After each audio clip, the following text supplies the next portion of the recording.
مولاي صل وسلم دائما أبدا على حبيبك خير الخلق كلهم مولاي صل وسلم دائما أبدا على حبيبك. Bismillahirrahmanirrahim. Assalamualaikum warahmatullahi wabarakatuh. Hamdan wa syukran lillahi, salatan wa salaman li rasulillah. Allahumma salli ala sayyidina Muhammad wa ala ali sayyidina Muhammad. Alhamdulillah. Semoga seluruh keluarga besar SDIT Al-Abrar, guru-gurunya, anak-anaknya, wali muridnya senantiasa diberikan kemudahan dalam beribadah serta keberkahan rezeki. Alhamdulillah, insya Allah. Anak-anakku yang dirahmati Allah Subhanahu wa taala, kita masih mendengarkan kisah-kisah para nabi untuk mengenalkan kepada anak-anak terkait dengan kisah para nabi dan rasul. Untuk kali ini Bapak akan sedikit menceritakan tentang kisah Nabi Hud. Meski dari berbagai macam literatur dan sumber tidak terlalu banyak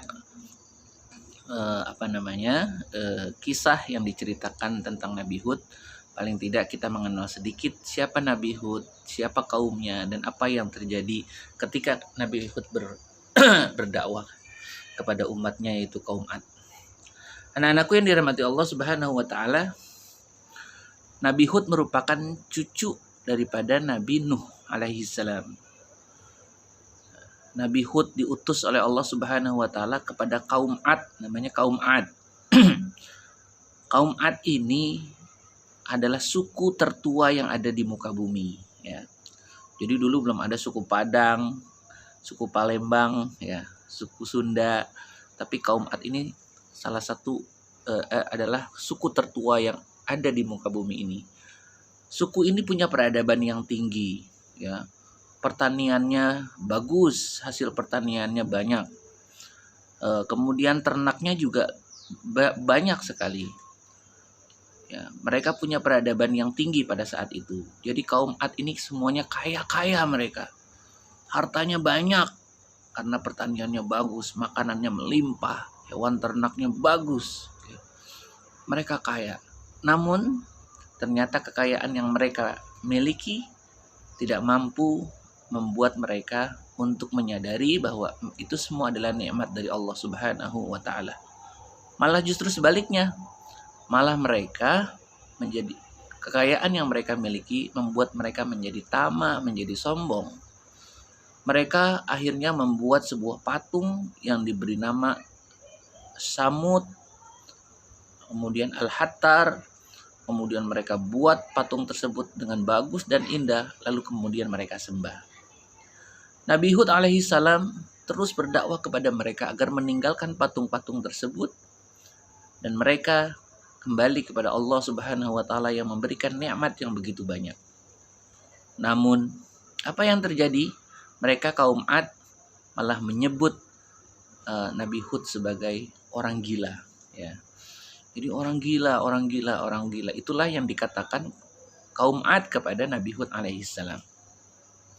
Anak-anakku yang dirahmati Allah Subhanahu wa taala, pada akhirnya Nabi Hud berdoa kepada Allah Subhanahu wa taala bahwa dia telah menjalankan tugas misi kenabian, yaitu berdakwah. Namun dari waktu ke waktu bukannya ketaatan yang diberikan oleh kaum Ad, akan tetapi kedurhakaan yang makin merajalela. Karena itu Allah Subhanahu wa taala menurunkan azab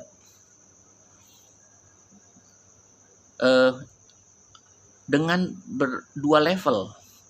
Level yang pertama, Allah menurunkan azab berupa kekeringan. Pertanian yang tadinya subur, tanaman yang buahnya melimpah, menjadi kering mereka. Kemudian Nabi Hud berdakwah lagi, ini kekeringan dari Allah Subhanahu wa taala. Ayo kita kembali kepada Allah. Namun ternyata musibah kekeringan yang dialami oleh kaum Ad tidak mampu membuat mereka menjadi bertaubat dan beriman kepada Allah Subhanahu wa taala. Kemudian akhirnya Allah menurunkan level kedua daripada azabnya, diceritakan dalam surah Al-Haqqah ayat 6 sampai 8. Bismillahirrahmanirrahim. Wa amma 'adun fa uhliku birihim sarsarin 'atiyah sakhkharaha sab'a layalin wa thamaniyata ayyamin husuma fataral qauma fiha sar'a ka'annahum a'jazu nakhlin khawiyah. Diceritakan dalam surah Al-Haqqah ayat 6 sampai 8. Allah Subhanahu wa taala kemudian menurunkan awan gelap. Tadinya mereka bersorak-sorai bahwa awan gelap ini adalah merupakan tanda daripada hujan. Ternyata awan gelap ini merupakan tanda bahwa Allah akan menurunkan angin yang sangat kencang. Birihin sorsarin atiyah sakharaha sab'a layalin wa thamaniyata ayyamin husuma. 7 malam 8 hari ya. Sampai 7 malam 8 hari berturut-turut ya. Angin ini sampai menghancurkan peradaban-peradaban kaum Ad. Rumah-rumah mereka yang tinggi-tinggi hancur. Ya, kemudian mereka akhirnya tersapu oleh angin tersebut. Mereka tertimbun di dalam tanah. Itulah cerita tentang Nabi Hud alaihissalam dan kaumnya Ad yang akhirnya kena azab oleh Allah Subhanahu wa taala berupa angin yang angin yang kencang selama 7 hari 7 malam. Demikianlah anak-anakku sekalian, patut kita ambil suri tauladan bahwa mari sama-sama kita jadikan nikmat yang Allah berikan kepada kita sebagai penambah ketaatan kita kepada Allah Subhanahu wa taala.